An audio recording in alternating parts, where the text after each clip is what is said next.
Hey, it's Joshua Vergara from Android Authority. What's going on, everybody? And we're taking a look at the Samsung Gear S3 and comparing it to the one that came before it, the Gear S2.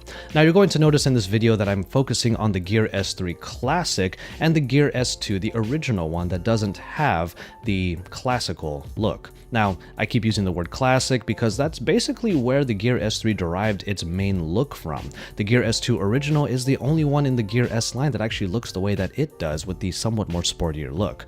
But of course, that means that we're taking a look at a smooth, rotating, clicky bezel when compared to the one that has the ridges on it on the Gear S3 Classic and Frontier. Now, the look of these two devices is quite different. If you're looking for something a little bit, like I said, sportier, also maybe a little bit sleeker, the Gear S2 just might be the device that you're looking for, and it's also a little bit more, let's say, inconspicuous with its slightly smaller design. A 1.3-inch display on the Gear S3 makes it just that little bit larger than the Gear S2, so that might be something you need to consider. And in the Gear S2, you have to use the proprietary watch straps. It's something that might keep customization kind of at a minimum when compared to the Gear S2 Classic and the two Gear S3 devices, because with those lugs on the top and bottom, you can use any 22mm watch strap. It really comes down to how these two devices look and which one you're really looking for. Obviously, there is the Gear S2 Classic, which is slightly smaller than the two Gear S3s while retaining a very similar look. But as far as capabilities go, there's a lot that's still the same between these two, especially considering the displays, which are still Super AMOLED displays. Only the always-on display of the Gear S3 will allow for even more colors and more customization.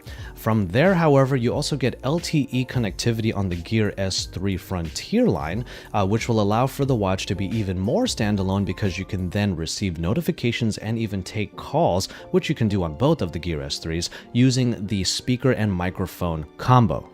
We're actually not expecting too much more battery life out of the Gear S3, mainly because it has a larger cell, yes, but also more capabilities, including GPS and the slightly larger screen. The Gear S3 line has the NFC and MST support, so you'll be able to go to pretty much any pay station at major retailers and be able to pay using the built-in Samsung Pay.